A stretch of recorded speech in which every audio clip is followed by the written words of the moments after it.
వద్దు బాబు, మీ కాళ్ళు పెట్టుకుంటాను. తల్లి లేని నా కూతురు బిడ్డకి ఇప్పుడు ఈ ఆవు పాలు పెట్టి బతికించుకుంటున్నాను బాబు. ఈ ఆవు లేకపోతే ఆ బస్సు బిడ్డ బతకదు బాబు. మీ కాళ్ళు పట్టుకుంటా బాబు, కొన్నాళ్ళు గడువు బాబు. ఆసులు ఇచ్చినా కూడా నేనే నా కమిషన్ బాబు. వద్దు బాబు. అరే కార్యశాలకు అంటే నువ్వేనయ్యా? ఆనాడు భారతంలో గోగ్రహణం చేసుకొచ్చిన దుర్యోధనుడి తమ్ముళ్ళే కనబడుతున్నావయ్యా. అమ్మని అమ్మ ఏడోయా తెగబోడేస్తున్నావు? కమిషన్ కొడదామనే? అబ్బాయి అదేం కదయా, జేబులో చిల్లరలేక. నేను మార్చుకొస్తాను ఇవ్వయ్యా. అమ్మో, నీకిస్తే మొత్తం మందు కింద మారిపోద్ది. ఏం కాసులయ్యా? ఆవు నమ్ముతున్నావా కొంటున్నావా? నువ్వు కొంటావా? బేరం కుదిరితే కొంటాను. ఎంత? ఆయనకు 100 రూపాయలు గిట్టింది, ఇంకో 50 రూపాయలు ఎక్కువేసి ఇచ్చి తోలుకెళ్ళవయ్యా. నువ్వు నోరమివా, నీ కళ్ళు ఖరీదు తప్ప ఆవు ఖరీదు నీకేం తెలుసు? రవి, నువ్వు రైతు బిడ్డవే, నీకు చెప్పాల్సింది ఏమీ లేదు. 1000 రూపాయలు నా మొఖాన్ని కొట్టి ఆవును తొలుగుపో. అమ్మని అమ్మ గొప్ప బేరగాడివయ్యా నువ్వు. ఆవు ఖరీదు 1000 రూపాయలు అయితే నా కమిషన్ 100 రూపాయలు అవుద్ది. అది మార్చక్కర్లేదు. ఇదిగో నువ్వు మధ్యలో ఏలెట్టుందని నీకు చెప్పానా? పక్క తప్ప. ఇదిగో రవి, ఆవుతో పాటు దోండు కూడా తొలగిపోయి 1000 రూపాయలు నా మొఖాన్ని కొట్టు. అయితే 1000 రూపాయలకి తగ్గవన్నమాట. 1000 రూపాయలకు 1 రూపాయి కూడా తగ్గనయా? సరే, ఆ 1000 రూపాయలకి ఆవు నువ్వే తీసుకుని వెంకట సుబ్బమ్మ నీకు ఇవ్వాల్సిన అసలు వడ్డీ మినహాయించుకుని మిగతా డబ్బా ఆవిడకిచ్చేయి. ఏమిటి వెంకట సుబ్బమ్మని వెనకేసుకొచ్చావన్నమాట? కాదు, న్యాయాన్ని ముందుంచుకొచ్చాను. అమ్మని అమ్మ గొప్ప గొప్ప మాటలు చెప్తున్నావే. ఆయన చేసిన తప్పేమిటి? ఆయనకి భాగ్యం ఉందే, కట్టలేకపోతే ఆవును తోలు తెచ్చుకున్నాడు. తప్పేమిటి? ఎవరు మీరా? కాట్ల కుక్కల మధ్యలో నీ మురుగుడేమిటి? సుబ్బమ్మ, నీ ఆవు నువ్వు తోలుకెళ్ళు. ఏంటా ఆగేది? నన్నే తోస్తారా నువ్వు? నీ రక్తం సారాలాగా తాగుతాను రా.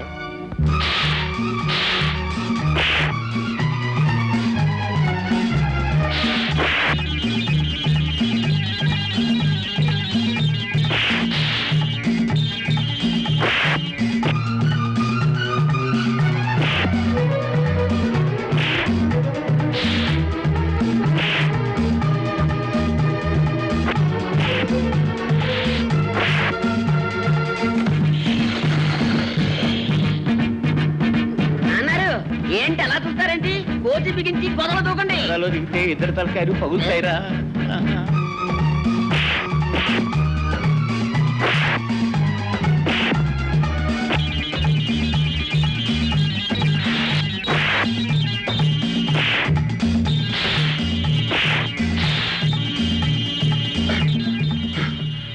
ఇప్పుడు కాదులే, మా నాన్న ప్రెసిడెంట్ అవునే అప్పుడు చెప్తాను ఈ పని.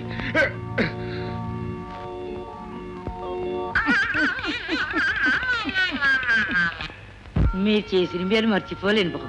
దాందే ఉంది కానీ ఆవును తోలుకెళ్ళి వీలైనంత త్వరలో ఆ బాకీ తీర్చి. అలాగే బాబు. ఇలా పక్క పక్క నడుస్తూ సరదాగా మాట్లాడుకుని ఎంతకాలం అయింది. ఇలా మాట్లాడుకోవడం సరదాగా ఉన్నప్పుడు ఇక్కడే ఉండిపోవచ్చుగా. నాకు ఉండిపోవాలని ఉంది తులసి. మన భవిష్యత్తు బంగారం చేసుకోవాలంటే నేను వెళ్ళటం అవసరం.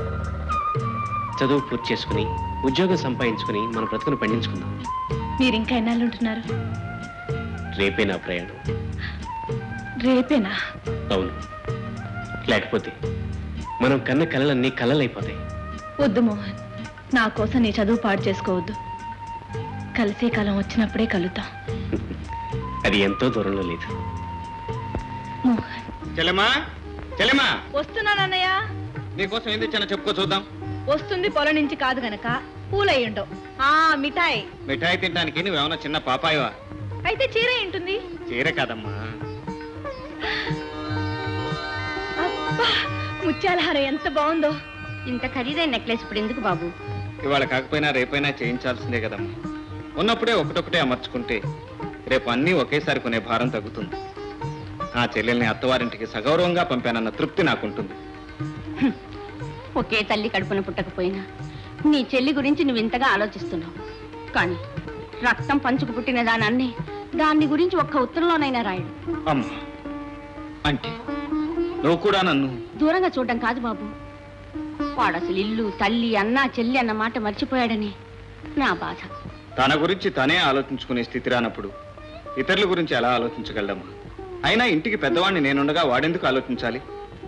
కష్టపడి ఇంజనీర్ అయ్యాడు. రేపో మాపో ఉద్యోగం వస్తుంది. ఆ తర్వాతే తమ్ముడు మనల్ని గురించి ఆలోచించేది, ఆలోచించగలిగేది. ఎంత ఆలోచించినా ఏం చేయాలో అర్థం కావట్లేదు.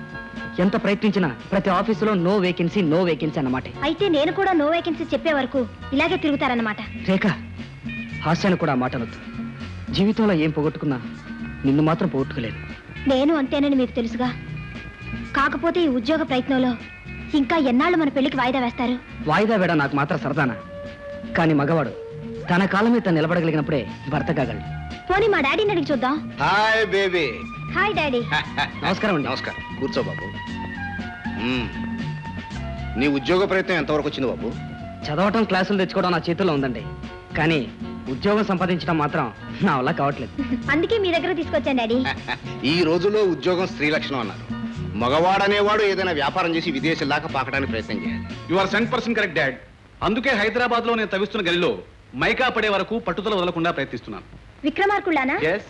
అంటే ఇంతవరకు అందులో పోసిన డబ్బు చాలక ఇంకా తవ్వించి డబ్బంతా మట్టిపాలు చేద్దాం. నో డాడీ, లాస్ట్ ఛాన్స్ గా 1 లక్ష శాంక్షన్ చేసేయండి. ఫైనల్ గా నా లక్ పరీక్షించుకుంటాను. ఆల్ రైట్, ఇదే లాస్ట్ అండ్ ఫైనల్.